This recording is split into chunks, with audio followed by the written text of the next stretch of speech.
বিকাশ চৌধুরীদের পার্টির লোক। বিকাশ চৌধুরীরা কখনো হিন্দুর জন্য আলাদা করে লড়েনি, মুসলমানদের জন্য আলাদা করে লড়েনি। আজকে এরা যারা সরকারে আছে তারা আলাদা করে হিন্দু মুসলমানের কথা বলছে। তাই ওদের জুতোতে আমরা ভুলেও যদি পা গলিয়ে দিই,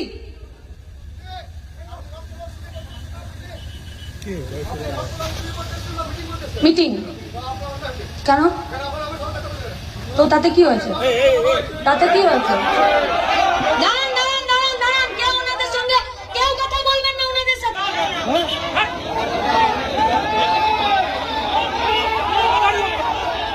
সবাই চলে আসুন। পুলিশ পুলিশ সিভিকরা দূরে দাঁড়িয়ে থাকার জন্য আসেননি, সিভিকরা দূরে দাঁড়িয়ে থাকার জন্য আসেননি। ক্যামেরা হাত দিয়ে মোবাইলে এক্ষুনি ওনার নামে কমপ্লেন। आप लोग क्या कर रहे थे?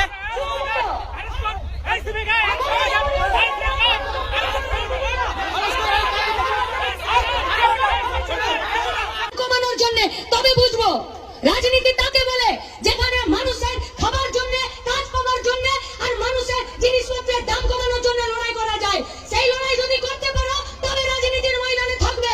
উল্টো পাল্টা ধমকাতে শাসাতে এসো না। যারা এটা চাইছে তারা এলাকাতে মারামারি, দাঙ্গা আর নৈরাজ্যের সৃষ্টি করতে চাইছে। আর আমরা এটা স্পষ্ট করে বলছি, পুলিশ চাইতে পুলিশ, পুলিশ চাইছে ঝামেলা করতে পুলিশ। পুলিশ জানে না কোন দিক থেকে কোন লোক আসছে, কোথায় কারা জমা হচ্ছে। তাহলে পুলিশ চাইছে পার্টির মিটিং এ কমরেড বিকাশ চৌধুরীর সিটির মিটিং এ ঝামেলা করতে। পুলিশ দাঁড়িয়ে থাকতে এখানে এসে কেউ ঝামেলা করবে? তৃণমূল বিজেপির মিটিং এ কেউ পারবে? আমরা কমরেডদেরকে বলছি, ওদের তৈরি করা কোন জুতোতে পা গলাবেন না, প্ররোচনা দেবেন না। বিকাশ চৌধুরীরা শিখিয়ে গেছেন মানুষের দাবিতে লড়াই করতে, পার্টির ভিতকে শক্ত করি। আজকে নিয়ে আমরা গোটা জামুরিয়া, পরিহারপুর সমেত সব গায়ে নিজেদের পার্টি তৈরি করব। এটা হবে কমরেড বিকাশ চৌধুরী।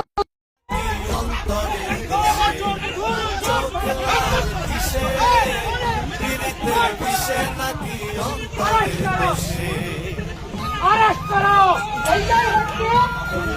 अरेस्ट करो, अरेस्ट कीजिए लोगों को।